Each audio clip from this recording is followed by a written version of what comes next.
I can still picture the smug grin on Darren's face from across the negotiation table.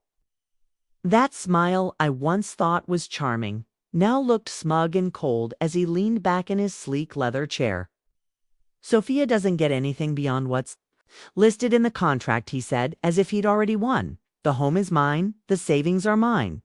The lake cabin is also mine, he declared, tapping the polished table with each word. His lawyer, a slick man in a tailored suit, nodded along.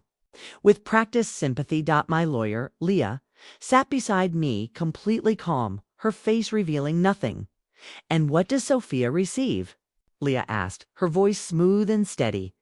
Darren laughed his short, smug chuckling, opened his arms wide. "She gets her personal stuff and the Toyota. That's what the paperwork from 12 years ago says."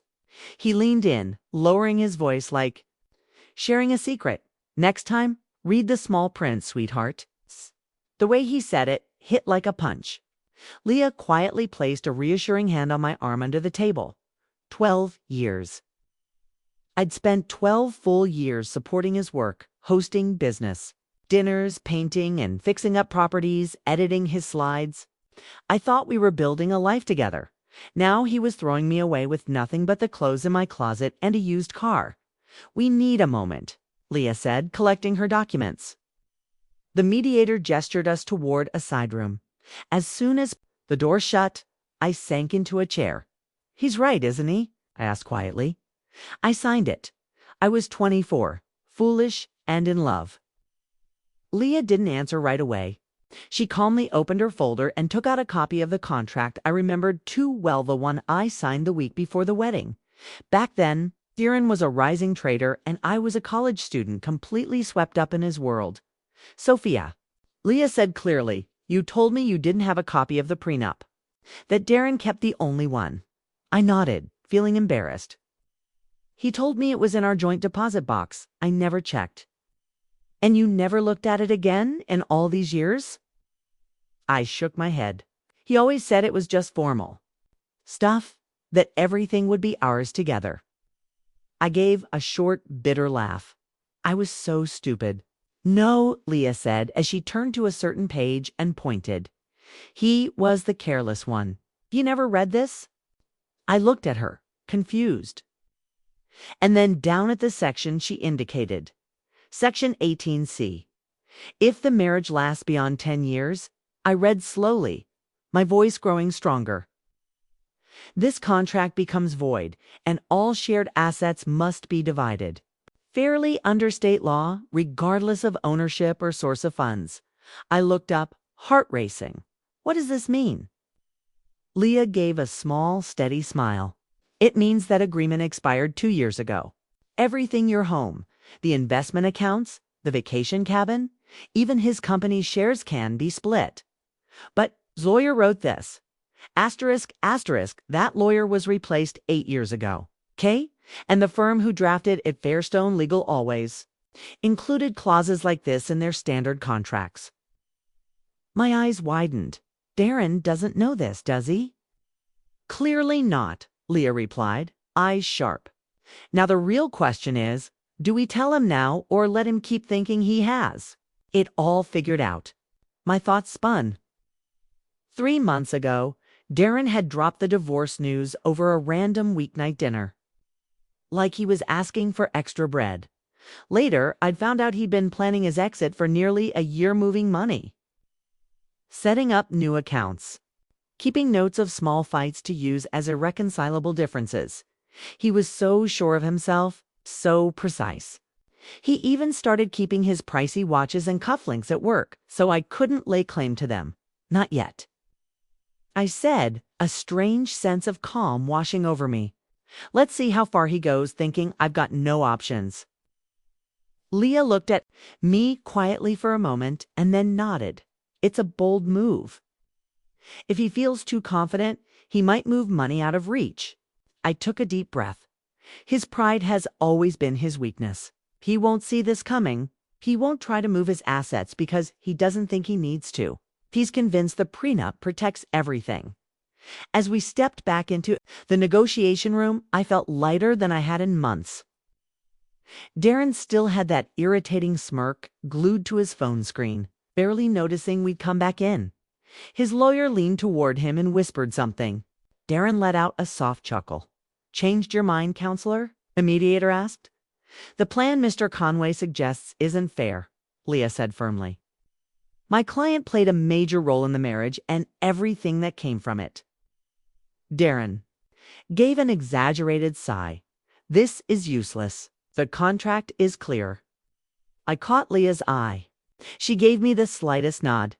"Then maybe we should pause for now," I said calmly, surprising them all. "I'd like to explore my options before going further." Darren frowned, clearly expecting me to cry or lose control. When I found out about his affair with his assistant 3 months ago, he got tears, yelling, and everything he likely expected. But now, my quiet strength threw him off. "Fine," he said, clipped. "But that contract won't magically rewrite itself, Sophia. If only he had any idea." As we stepped out of the room, Darren brushed past me, already dialing someone on his phone. I watched him go the man I once loved with everything I had now. A stranger doing everything he could to get rid of me as cheaply as possible. Now what? I asked Leah as we entered the elevator.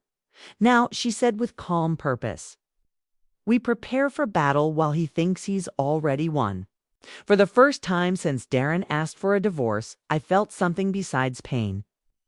Not quite hope, but something like it's the sense that sometimes justice hides in the details.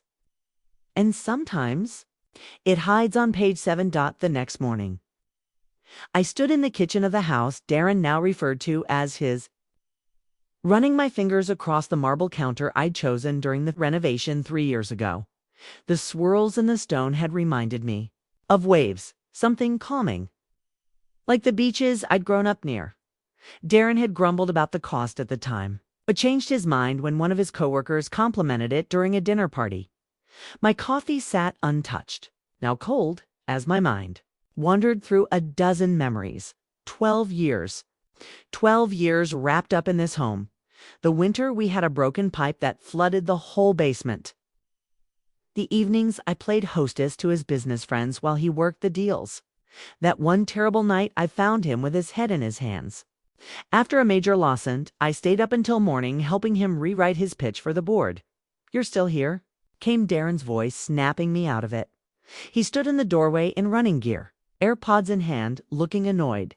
He'd been staying mostly at his condo downtown lately, only showing up to grab things or, more likely, to remind me I wouldn't be here much longer. "I live here," I said, the words sharper than I meant. "For now," Kay muttered, rolling his eyes. "My lawyer says you should start hunting for a new place. This mediation isn't going anywhere, and I want to get the house listed before summer." It's cruelty, said so casually, knocked the air from my lungs. How is Eiley? He was cutting apart our life like I was just some extra tenant, not someone who stood by him for 12 years. I took a sip of the now cold coffee to hide my reaction. "Leah thinks we might be able to fight the prenup," I said, watching his reaction closely. Darren laughed, a dull, dry sound that echoed in the tall ceiling kitchen. "She's burning your money. That prenup is bulletproof. Kaufman said so." Kaufman, his current lawyer, known for his brutal divorce cases. Not the one who originally wrote our agreement. Prenups get challenged all the time. I said, not backing down. Not this one. He reached for a bottle of water from the fridge, the same one I still kept filled for him. "Out of habit? Look, Sophia, don't turn this into a mess. Just take the Toyota, your clothes, and move on. You're still young enough to." He waved vaguely. "You know, young enough to what?" My voice was low and steady. He hesitated, looking slightly uncomfortable. "To meet someone else, have kids, whatever it is you wanted that I couldn't give you?" The audacity was staggering. We had agreed not to have kids because his career always came first. The 60-hour weeks, the constant trips, the promise that later would come until it became never. Then it became divorce. "So kind of you to be concerned about my future," Kai said dryly. He didn't even notice the sarcasm. "I'm being fair." The prenup gives you exactly what you came in with, nothing else. He glanced at his running watch, clearly ready to leave. You were compensated for you, stayed in this home, wore designer clothes, went on great trips. You didn't exactly have a serious job to give up. Each word stung like a slap. My master's degree in historical architecture tucked away so he could chase his goals. My side consulting gigs for museums always squeezed in around his schedule. The small business I wanted to launch constantly put off because it's not the right time or we can't risk that financially. I have a meeting with Leah at 10, I said instead of yelling all the things I really wanted to say. I'll be out most of the day. Fine. I've got dinner with the Grays tonight, so I won't be back. He adjusted his AirPods. You should come next time. Monica keeps asking about you. Grays' most important clients. Monica and Eric Gray, whose beach house I helped redesign, whose anniversary I always remembered when Darren didn't, whose kids' birthdays I added to my calendar so he could send thoughtful gifts. Does Haley know them yet? Asked sweetly, referring to his 26-year-old assistant turned girlfriend. His jaw stiffened. That's not necessary, Sophia. Just wondering if your clients know you left your wife for someone half your age? Monica Gray has daughters older than Haley, doesn't she? Darren's face went red. My personal life isn't their business. Funny, it was their business when you dragged me around like your perfect wife at every event. Going for my run, he muttered, heading toward the door. He paused. And Sophia, I've worked with the Grays for 15 years. That's not changing. After he left, I gripped the kitchen counter until my hands hurt, my knuckles pale. For years, I'd stuffed down my anger to keep things calm. Even now, with nothing left to protect, I'd let him get the last word. Leah had told me to start recording everything. I took out my phone and noted it all his instructions to move out. His denial of everything I'd given to this life. His comments about his house, his reference to Haley. My meeting with Leah wasn't actually until noon, but I couldn't stand another minute in that house. I grabbed my bag and went to the one place that always cleared my head, the art gallery where I once worked part-time as a consultant before. Darren talked me into quitting to focus on our life. The place was quiet, like most Thursday mornings. I wandered into the modern art section, letting the familiar pieces calm my nerves, near the large Monroe painting I'd always loved. I spotted Cynthia, the curator I'd worked with for years. Sophia, she said, pulling me into a hug. I heard rumors. All right? Depends how you define all right, I said with a weak smile. But I'm getting through it. Cynthia slipped her arm through mine and led me to a bench across from the mural. Tell me everything. And don't skip the part where you crush him completely. For the first time in days, I laughed, a real one. That part's still in progress. I said, I told her everything, the prenup, the hidden clause, and our new plan. Cynthia had never liked Darren, always sensing how little he respected my ambitions long before I allowed myself to admit it. He never valued your work, she said, shaking her head. Even when the board asked specifically for you to curate the Ashby collection, he treated it like it was some silly little hobby. I know, I said quietly. It hurt to admit. I just didn't want to believe it. But you see it. No, and that's why I asked to meet you. She pulled out her tablet. The senior position in special exhibits is open. It's yours if you want it. I stared at her, stunned. It was the job I used to dream about until Darren told me. It would get in the way of our plans. I can't. Darren would never. I stopped. Mid-sentence. The words felt ridiculous the second they left my mouth. Darren would never approve. Darren would complain about the schedule. Darren would worry about how it made him look. But Darren was no longer part of the equation. When would I start? I asked instead. Cynthia's smile widened. Next month, work. Gives you time to finish this divorce drama. Perfect. I felt something strange rise in my chest. Not sadness, not fear. Something like possibility. Like my future was suddenly opening up instead of shutting down as I stepped out of the gallery to go meet Leah. My phone buzzed. Text from Darren. Kaufman wants to meet tomorrow. He's got a settlement, an offer you might want to consider. Try to be reasonable. I stared at the screen and smiled. Be reasonable. Darren's favorite line. Every time I asked for something he didn't like. Be reasonable about the remodel budget. Be reasonable about visiting my family. Be reasonable about your career goals. This time, I was going to be anything but reasonable. Kaufman's office screamed wealth and control. Everything was glossy and perfect. Tall glass windows, shining furniture, and a chair for me that looked stylish but felt purposely uncomfortable. I sat on its edge, feeling the clear difference between my seat and the rich leather chair that Darren sat in. Another attempt to intimidate. Maybe 3 months ago, it would have worked. But now, with Leah beside me and page 7 in my back pocket, it felt almost funny. Thank you for coming, Mrs. Conway, Kaufman began, dragging out my married name like it didn't belong to me for much longer. We've put together a settlement that can wrap this up quickly and fairly. Leah took the document he slid across the table.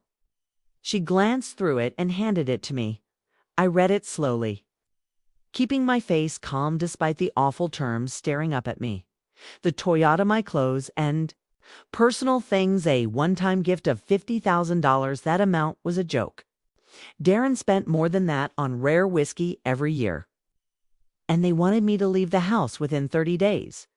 This is what you call fair? Leah asked, her tone sharp, though her voice stayed cool. Kaufman leaned forward, hands folded. With the prenup in place, this is incredibly generous.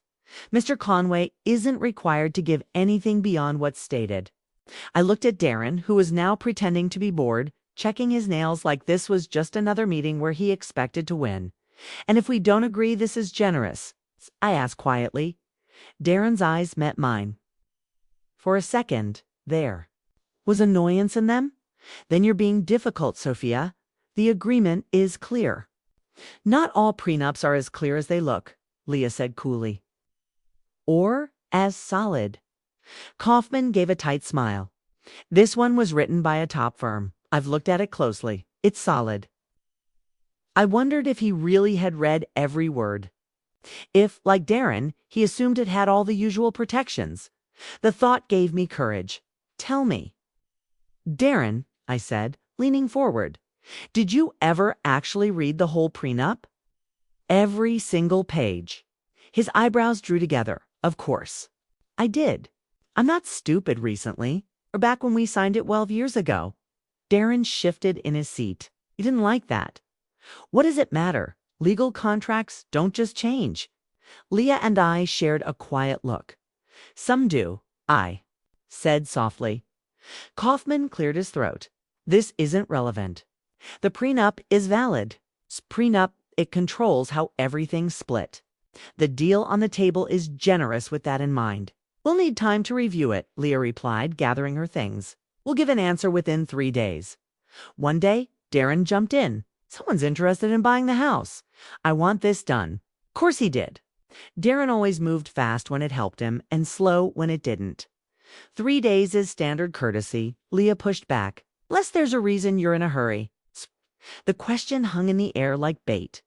Was Darren hiding something? Was he moving money? The truth that he'd been secretly planning this divorce for months made the moment even better. Kaufman glanced at Darren, who gave a short nod. Fine, 3 days. But the offer ends then. As we stepped out of that cold, shiny office, Leah gave a small smile. He's rattled. Did you notice how he squirmed when you asked if he'd read the contract? That's because he hasn't, I said. Delegates, anything boring. He's probably skimmed it 12 years ago and hasn't touched it since. This might actually work for us, Leah said, checking her watch. I've got another client, but let's meet tomorrow to plan our response. Our response, I repeated.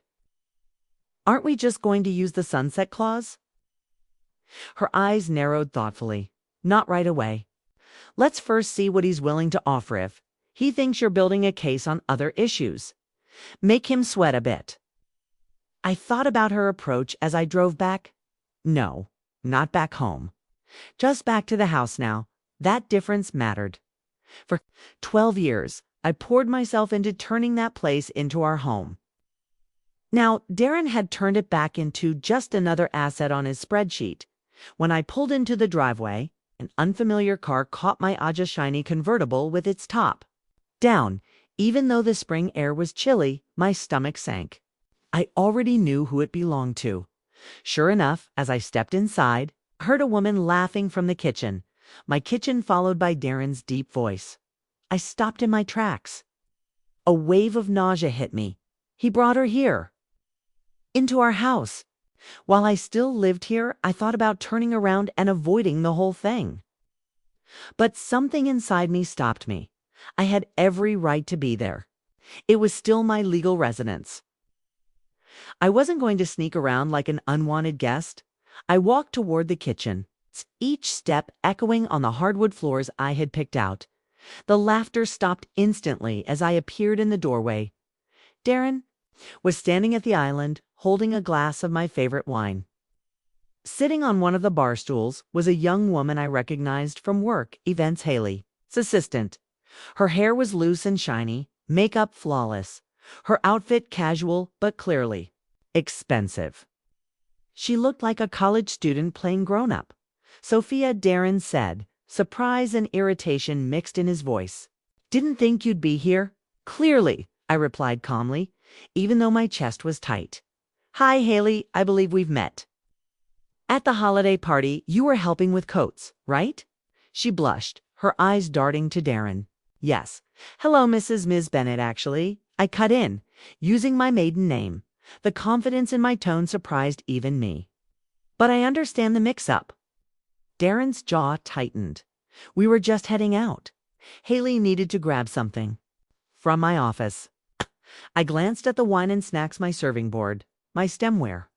Quite the professional lunch, I said, lightly. This is still my house, Darren snapped, starting to lose his cool. I don't need your permission to be in it. Of course not, I replied with a smile. Though I'm sure your lawyer would suggest not hosting your girlfriend here before the divorce is final. Judges don't usually love that kind of thing. Haley stood up quickly, clearly uncomfortable.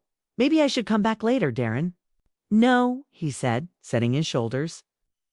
We're not doing anything wrong. I never said you were. I just mentioned appearances matter. Surely Kaufman covered that. That name seemed to hit him. He drained his wine, then set the glass down with a loud clink. Fine, we'll go back to the office. He grabbed some folders from the counter and placed a hand on Haley's back as they left. Don't wait up. He tossed over his shoulder. A month ago, that would have hurt. Now it barely registered. I won't be here tonight anyway, I replied casually. Having dinner with the Braxtons, he froze. His face changed. The Braxtons, Daniel and Celeste, were major investors. He'd been trying to win over 4 months. I'd helped prep his presentation for them, looked into their hobbies, even picked the right restaurant for their first dinner. The Braxtons. Key repeated, a note of confusion slipping in. Celeste called. Said she missed chatting about Renaissance sculpture. I adjusted a vase on the counter, acting completely relaxed. Apparently, they've noticed I haven't been around at meetings. That wasn't exactly true. Celeste had called to check in after hearing about the divorce, not to discuss art. I had invited them out on purpose. Leah's strategy, keep in touch with his clients. Let them remember your role in his success. Taryn's expression wavered. What are you doing, Sophia? Doing? I said with a calm smile. Nothing. Staying in touch. I should go get ready. I said with a smile that didn't reach my eyes. Enjoy your afternoon. As they left, I heard Haley whisper, Who are the Braxtons? And Darren's irritated reply, Not now. Left alone in the house again, I let the moment sink in. For the first time since he'd said he wanted a divorce, I'd managed to shake Darren, made him doubt whether I was really as powerless as he thought. It wasn't a huge victory, but it was enough. Enough to fuel the fire building inside me. Darren had built his success partly on my work, my research, my people skills, my quiet problem solving. He'd dismissed those things for years, and now he thought he could get rid of me with no real cost. But page 7 of our contract would prove otherwise. Still. First, I'd let him keep thinking he was in control so Kai could see just how far he'd go when he thought I had no moves left. I pulled out my phone and texted Leah. He brought his girlfriend into the house. While I'm still living here, her reply came fast. Perfect. Now we have leverage beyond the prenup. Tomorrow, we go on offense. I headed upstairs to get dressed for dinner with the Braxtons. A strange calm settling over me. For 12 years, I had been Darren Conway's wife, always behind the scenes, putting his needs first, tucking away my own goals and identity. Now I was becoming someone new. Someone who saw her own worth and refused to let anyone make her feel small again. Someone Darren never truly understood and could no longer predict. Dinner with the Braxtons went better than I'd imagined. Celeste, with her background in art and history, had always felt more like my friend than Darren's, though he'd never noticed. And Daniel, usually stiff and formal at business events, warmed up the moment the conversation turned to his passion restoring historic buildings. Darren had always mocked it as a waste of money, even though it mattered to the Braxtons' funding decisions. We've missed your perspective, Sophia Daniels said as dessert arrived. Presentations aren't the same without your thoughtful touch. I took a small sip of wine, choosing my words carefully. I've been going through some personal changes. Celeste gently placed a hand over mine. We heard Darren brought his assistant to the Marshall's charity gala last week. It was noticed. The image hit hard, and Haley walking through the crowd at an event I had helped organize for years, probably accepting sympathy while painting himself as the poor, heartbroken husband. I gripped the wineglass stem tighter. I imagine it was, I said, keeping my tone calm. And yes, we're divorcing. Daniel glanced at Celeste and then said, Darren told us it was a friendly split. A sharp laugh escaped me before I could stop it. Is that what he said? So, not exactly friendly then, Celeste said with a knowing smile. Let's just say Darren and I don't agree on what's fair, or what amicable means. Straightened up, remembering Leah's advice, keep those relationships alive. Remind them you were part of his success. But I don't want to trouble you with personal stuff. It's not trouble. If we're the ones asking, Daniel said, leaning forward, Sophia, no matter what Darren thinks, our connection with you wasn't just business. We value your expertise, your insight. His words reached something deep inside me. For years, Darren told me these relationships were delicate, that I was just the warm, quiet background to his deals. To hear Daniel say I mattered on my own was a kind of healing I didn't expect. That means more than you know, I said honestly, especially now. Celeste looked at me with a spark of something. Can we do anything to help? I paused, then decided to answer truthfully. Just this dinner. This reminder that I exist outside of being Darren's almost ex-wife. You've always been far more than that, Celeste said firmly. Then she added, speaking of which, Daniel and I were discussing the old Capitol Theater project. We could use a consultant like you. My heart jumped. The Capitol Theater. Beautiful Art Deco landmark they'd recently bought to save from being torn down. Are you serious? Daniel nodded. We need someone who understands both the history and the practical side of reuse. Your background in architecture and gallery work is perfect. It was the kind of opportunity I used to dream about. It's the kind I passed up because Darren always said it didn't fit our lifestyle. I'd love to, Quay said, not bothering to hide my excitement. Though I should mention, also just took a role at the museum. Even better, Celeste said. Smiling, it'll be a separate consulting role, Daniel explained. We want your specific knowledge, not a full-time commitment. By the time dessert was done, we'd already outlined my basic involvement in the Capitol Theater restoration. I drove back with a feeling, one, I hadn't experienced in months. Purpose, not borrowed purpose, the kind that came from supporting Darren's dreams, but my own, based on my education, my passion, and my skills. When I arrived at the house, Darren's car was in the driveway. For a second, I thought about looping the block to avoid another conversation. But no, this was still my legal home. I wouldn't tiptoe around like I didn't belong. I found him in the study, buried in documents, a glass of bourbon nearby. His eyes narrowed as I paused in the doorway. "How was dinner?" he asked, trying to sound casual, but his tight shoulders gave him away. "Lovely." I leaned against the doorframe, not stepping inside what he considered his space. "The Braxtons send their regards." "I'm sure they do," he muttered, shuffling some papers. "What'd you talk about? Art? Old theaters? Preservation?" I let the silence build. "They've brought me on to consult for the Capitol project." Darren's head jerked up, surprise flashing across his face before he tried to hide it. "You're not qualified for that." A month ago, those words might have broken me. Oh, they only proved what I already knew: he never respected me. "Actually, I am," I said evenly. "My degree is in architectural history, and I've worked in museum programs for years. The Braxtons chose me specifically for that." He scoffed. "They're just being polite because of our situation." "Is that how it worked with Haley?" I asked quietly. "You hired her out of kindness?" His face tightened. "That's different. Haley has real skills." That landed like a slap. 12 years of devotion, and he could dismiss me with a line like that. I took a breath. "The Braxtons don't agree. Neither does the museum board. They've offered me a leadership role." Something flickered in his eyes, surprise. Maybe even respect, quickly replaced by calculation. 2 offers.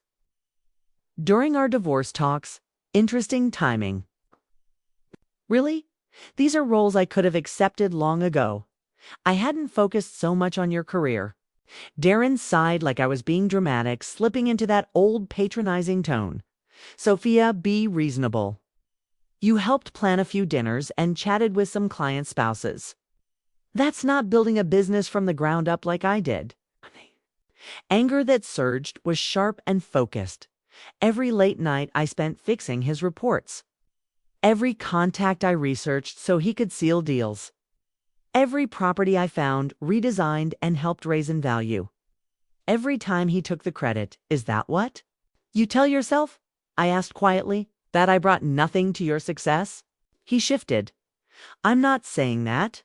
Just that your role was supportive, not essential." I smiled thinly. "Then you won't mind that I've accepted both jobs, since apparently I'm not essential to your world." I watched his mind shift, gears recalculating. He knew if I had income, it could affect the division of assets. His whole case was built on me being dependent. "Actually, that's great," he said, pivoting smoothly. "It proves you can stand on your own. That's why my offer is generous. The $50,000 gives you space to land on your feet." There it was. Darren's real gift, turning any situation to protect himself. "So thoughtful of you," I said blandly. I didn't let him see how deep the insult cut. "Leah will respond to the offer tomorrow. Make sure it's reasonable," he warned. Going back to his notes, "Kaufman's not known for his patience." As I left the study, my phone buzzed. Text from Leah. "Meeting set for 2 p.m. tomorrow. Time to play our first card." Our first card, not the whole hand. I smiled at her strategy. Darren had always underestimated me, thinking I was just like him. But softer, smaller. He didn't realize I'd been learning from him all along how to read the room, how to move the pieces, only I played by a different code. Tomorrow, he'd get his first real lesson. And page 7, our winning move, still waited. I fell asleep that night, not haunted by betrayal, but fueled by something much more powerful. For months, a dull ache had followed me everywhere. But now, for the first time since Darren casually dropped the word divorce over a Tuesday night dinner, I felt something new. Anticipation. Not because I wanted revenge, though. In my lowest moments, that idea had been tempting. But because I was finally standing up for myself, for my work, for my worth, for the truth that I had helped build the very life he now claimed as only his. And in that fight, I was reconnecting with the parts of me I'd set aside for far too long. Leah's office had become my safe zone, a space where Darren's reach couldn't touch me. I arrived early for our strategy session, portfolio in hand. Inside were the materials I'd gathered over the last 48 hours. Art appraisals of pieces I'd personally chosen for the house, records of home upgrades I'd overseen, emails where Darren clearly thanked me for helping land key clients. "You've been productive," Leah said, impressed as she laid the papers across her desk. "Exactly what we need." "I think I forgot how much I actually contributed," I admitted quietly. Gathering those records had reminded me of who I used to be. She pointed to one document, a purchase agreement for the vacation home in Vermont, signed by both me and Darren. "This one's critical," she said. "Kay can't say he owns it alone when your name is right there. He'll say I only signed it as his wife, that he paid for everything." "Except he didn't," Leah said, holding up a bank record. "It's great to bring a Prenup, a transfer from my personal savings money my grandmother had left me. That inheritance funded 30% of the down payment. Okay? And it came from your separate property. That's not just being helpful. It's felt like air after holding my breath too long. After years of hearing that my concerns were just insecurity or whining, Leah's clear legal view felt like proof that I hadn't imagined everything. "So, what's the plan today?" I asked, pulling my focus back to the present. "We present a counter offer," Leah explained. "That highlights your major contributions without revealing the sunset clause yet. Let him think we're coming at the prenup itself." "On what grounds?" "Pressure, lack of independent legal advice, inequality in negotiation. He'll say I had options, that it was my choice." "He will," she nodded. "But how?" "Hardy fights back will show us how nervous he really is." She organized our documents into a tidy presentation, and the more he insists the prenup protects him, the more dramatic it'll be when we finally show him page 7. I nodded. It made sense. Darren needed to keep defending that agreement out loud, on record, over and over. Every time he did, it made the truth hiding in page 7 more powerful. "What if he suddenly makes a fair offer?" I asked. "Just to wrap this up," Leah smiled knowingly. "He won't. Guys like him don't give in until they're cornered. His pride won't let him." At exactly 2 o'clock, Kaufman's assistant brought us into the meeting room. Darren was already there, scrolling through his phone, pretending not to notice us. So obvious, it was almost laughable. "Appreciate you adjusting to our timing," Leah said neutrally. Kaufman gave a curt nod. "I understand you have a response to our client's generous proposal." "We do," Leah replied, sliding a folder across the table. "My client proposes the following revised settlement." Darren finally looked up as his lawyer started flipping. Through the pages, I kept my expression calm even as my pulse pounded. With each sheet, Kaufman's brow inched higher. By the end, he looked stunned. "This is ridiculous," he snapped. "She's asking for half the primary residence, 30% of the Vermont property, a portion of Mr. Conway's investments, and monthly support payments. The prenup blocks all of this." "The prenup," Leah replied coolly, "was signed by my client without a personal attorney, under last-minute pressure just 1 week before the wedding. That raises serious questions about whether it's even enforceable."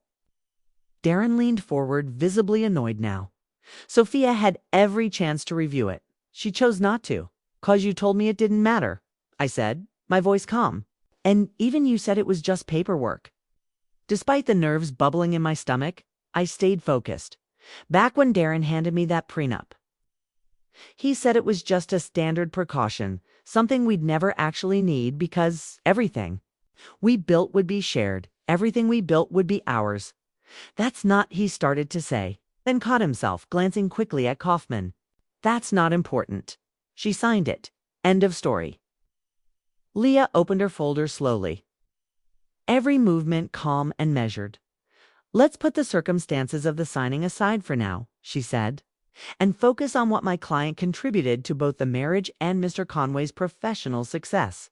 For the next 20 minutes, she laid out the documentation we'd prepared, my financial input on our shared properties mails, showing my help landing and keeping major client strips. I planned presentations. I polished business opportunities. I helped identify with each new item. Darren's frown deepened. "None of this changes the contract," Kaufman cut in, though I noticed his voice had lost a bit of its edge. "These contributions, though admirable, took place inside the marriage, with full awareness of the signed agreement." "An agreement," Leah repeated, "that may not be valid." "Courts are more willing now to question agreements that leave one partner with nothing." Despite years of building wealth and success together, Darren's cool front finally cracked. "This is ridiculous," he snapped. "Sophia knew what she was signing. She knew my business was separate. The rest is just spouse stuff." The phrase hung in the air, dismissive, sexist, revealing far more about Darren's true view than he realized. Kaufman jumped in quickly. "What my client meant to say," he smoothed over, "is that Ms. Bennett's role, while appreciated, was typical for high-asset marriages. It doesn't override a legal contract." "Let me be clear," Leah said as she gathered our papers. "My client is rejecting the original proposal. Given her documented involvement in both the marriage and Mr. Conway's business life, we are seeking a far more balanced resolution." "And let me be equally clear," Kaufman replied. "Mr. Conway rejects this counter. This breaks the exact terms of the agreement both parties signed 12 years ago." I watched Darren's face during the formal back and forth. He was irritated, but I saw something else there too: uncertainty. For the first time, he was realizing this might not be the clean, simple exit he'd expected, perhaps. Leah said lightly, "This would be a good time for everyone to revisit the contract. Just to be sure your side is confident in its terms." The suggestion seemed innocent, but it hit home. Darren's eyes narrowed. He was clearly wondering if we knew something he didn't. Exactly the seed Leah meant to plant. "That won't be necessary," Kaufman replied quickly. "We'll review your counter and respond officially within the week." As we packed up, Darren suddenly spoke to me directly. "Sophia, this isn't like you. You were always fair, reasonable. What happened to that woman I married?" The irony hit me so hard I couldn't help myself. "She woke up, Darren. She finally woke up." In the marble-tiled lobby outside, Leah allowed herself a small, satisfied smile that went exactly as planned. "Did you see his face when I mentioned reviewing the contract again? He's nervous." "Yes," I said. "But not nervous enough. Not yet." "He will be," Leah assured me. "Once Kaufman takes a proper look at that prenup, he might discover the sunset clause on his own. That's why we move now." "Phase 2, I asked. "Asset discovery." She confirmed. While Darren was busy fighting the counteroffer, we'd be using legal tools to request every financial document, count, and record it was normal in divorce cases. But here it had a second purpose. We'd keep Darren focused on defending the prenup, using it as his entire argument while setting up the perfect moment to play our real card. "When do we show them?" I asked as we walked to the parking garage. Page 7. "After they formally reject the counter," she said. "Once he makes the prenup his entire case, we reveal the clause that ends it all. And since he spent so much time insisting, it's valid. He won't be able to claim he didn't know what it said. It was brilliant, and it made perfect sense. And yet, something inside me felt strange. Not because I doubted the plan, but because somewhere along the way, was starting to realize something unexpected about myself. The woman who had once let Darren define her, who gave up her career, who stayed in the background, who thought she was just a wife, that woman was gone. She was someone new, stronger, clearer, and more certain. Not just fighting for financial fairness, but reclaiming her own voice. As we reached my car in the parking garage, Leah paused beside me. "Sophia, Kane, I ask when this is over, and Darren realizes he's lost. What is it you truly want from this divorce? The question caught me off guard. I'd been so locked into strategy, defense, and not being taken advantage of. I hadn't really asked myself what outcome I wanted. I paused, then said quietly, I want recognition. Yes, financial. But more than that, I want him to understand that I was his equal, that I helped build the life he now wants to take for himself. I wasn't just along for the ride. Leah nodded slowly. That's the hardest part. Courts can divide money. They can't force someone to admit what they took for granted. I know, I said. And I accept that. The truth was, no matter what happened with our legal case, Darren would probably never really face the weight of what he'd thrown away, but that wasn't something I could control. What I could control was how I moved forward. I also want freedom, I added, to build something new. The museum job, the Capitol Theater project. These aren't just gigs. They're the start of the life I gave up for his. Then that's what we'll secure, Leah said gently, squeezing my arm. Enough financial breathing room to let you build that life without limits. Driving back, my mind wasn't on Darren, not on court or the prenup or even the fight ahead. I was thinking about the theater plans, about the museum's archives waiting for me, about a future I could finally call my own. For the first time since my marriage started falling apart, I felt excited about what was next. Page 7 would bring financial stability. But even more, I had already taken back something much bigger myself. The formal reply to our counteroffer came exactly a week later. I was at the museum, reviewing inventory for the new position, when Leah called. Exactly what we expected. She said right away, total rejection, so he's doubling down. I asked, my fingers pausing on the page I'd been reviewing, tripling down. Listen to this. Mr. Conway's entire legal position is based solely and exclusively on the original prenuptial agreement. It clearly outlines the division of marital property. I smiled. It was almost too perfect. So he gave us the setup we needed. Exactly, Leah said. It's now officially on record. The prenup is his whole defense, which means it's time. My heart pounded. A mix of adrenaline and disbelief ran through me. This was the moment we'd been building toward. And now it was here. I've already filed for an emergency hearing with Judge Holloway, she added. It's scheduled for tomorrow morning. Both sides are required to attend. She paused. Are you ready, Sophia?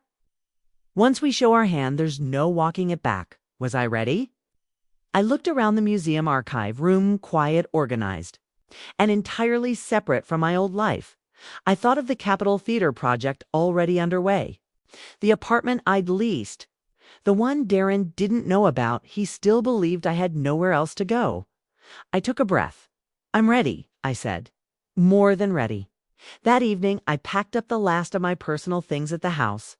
As I zipped the final bag, my phone buzzed. A message from Darren. Kaufman says you filed for an emergency hearing. What are you pulling now? I didn't answer. Let him wonder. Let him guess. Let him spend the night unsure of what tomorrow might bring. Let him sit with the kind of uncertainty I'd lived. With 4 months, I didn't sleep much.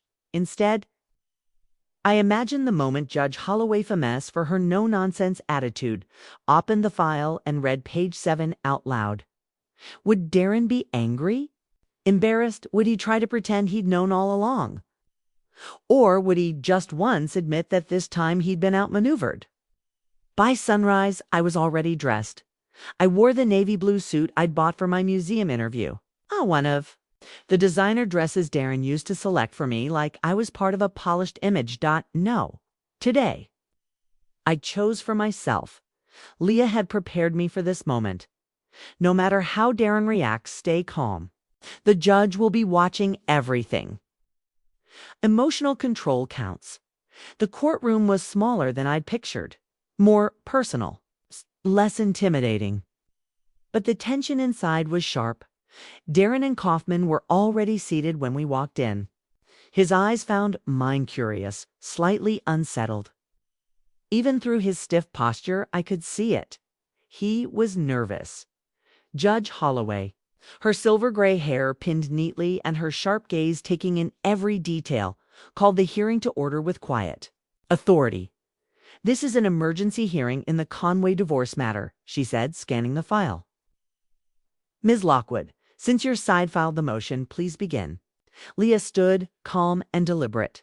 "Your Honor, we've asked for this hearing to highlight a key provision in the parties' prenuptial contract 1. That changes the direction of these proceedings entirely." Kaufman sat forward, frowning. "Your Honor, we've already reviewed the agreement thoroughly. There's nothing in it that hasn't been addressed." "With respect," Leah replied, unshaken, "I'd like to draw the court's attention to a clause that has not, in fact, been mentioned at all." She stepped to the bench with 3 marked copies, one for the judge, one for opposing counsel, and one for the record. "Please see page 7, paragraph 18C. I held my breath as Judge Holloway adjusted her glasses. Her expression barely changed, except for the slight lift of her eyebrows. "Mr. Kaufman," she said coolly, "are you familiar with this section?" Kaufman was already flipping pages, his face tightening. His composure slipped as he found the highlighted clause. He read it, then read it again. The color drained from his face. "Your Honor, I need a brief moment to confer with my client." "Of course," the judge replied, her tone flat but firm. She didn't seem impressed. Kaufman leaned over to Darren, whispering quickly and pointing to the page. I watched as Darren's face shifted. Confusion gives disbelief, gives visible rage. He yanked the agreement from his lawyer's hands and scanned it for himself. The sunset clause. The part that voided the entire prenup after 10 years. The part he had never once considered. When Darren looked back up, our eyes locked. And for the first time in 12 years of marriage, I saw something I'd never seen before. Darren Conway caught completely off guard. "Your Honor," Kaufman said, clearing his throat once he recovered. "This appears to be a provision that was unintentionally missed in prior reviews." "Missed?" Judge Holloway repeated, unimpressed. "You're telling me both you and your client failed to notice a clause stating that this agreement becomes void after 10 years? It wasn't a question." Still, Kaufman tried to explain. "This type of clause is rare in newer prenups, Your Honor. It's not something we expected." "And yet," she said, glancing down at the page, "here it is. Plain English, same font, same formatting. No edits, no unusual layout. And both parties' initials appear at the bottom." Slee looked over, her glasses directly at Darren. "Mr. Conway, are you telling this court you are unaware of this clause in a document you've based your entire argument on?" Darren straightened, slipping into his rehearsed business tone. "Your Honor, this must have been added in a later draft. I don't recall seeing that clause in the version I reviewed before signing." "Are you accusing the other party of modifying the agreement after signing?" Her tone sharpened. Kaufman quickly put a hand on Darren's arm. "No, Your Honor. My client is simply surprised by this language. It wasn't a point of discussion when the agreement was prepared 12 years ago, I see." Judge Holloway turned her attention back to the document. She flipped through the pages, examining each one. "From what I see, the clause is formatted identically to the rest of the agreement. Nothing suggests it was inserted after the fact." Right. And again, both parties initialed each page, including page 7. My heartbeat thundered in my chest. This was it. Judge Holloway didn't raise her voice, but the finality in her tone was louder than any gavel. "Considering the language in Section 18C, she said, glancing over the document, "this agreement expired nearly 2 years ago. As a result, it is no longer enforceable. And all marital assets will be divided fairly under state law without reference to this outdated contract." She looked at both legal teams, then added, "You'll have 30 days to begin proper negotiations. We'll reconvene after that to review progress. Court is adjourned." With that, the prenup Darren had leaned on like a shield turned to dust. Everything we built together now on the table. The house, the portfolio, the cabin, even the business shares he guarded like treasure.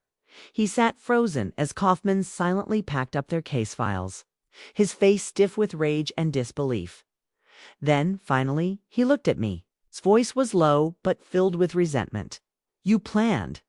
It wasn't even a question, but I answered anyway. "No. I found out the day you said I'd leave with nothing but my suitcase and the old Toyota." His mouth pressed into a hard line. "You could have told me. It's the same way you told me about Megan." I asked. "Or the way you pretended our marriage was a partnership, when it was really just another deal for you." For a second, I saw. It's recognition, maybe, but it faded, just like always. "This isn't finished," he muttered, rising sharply. Before I could reply, Leah stepped beside me like clockwork. "Actually, Mr. Conway," she said, her voice steady, legally speaking, "it's very much finished.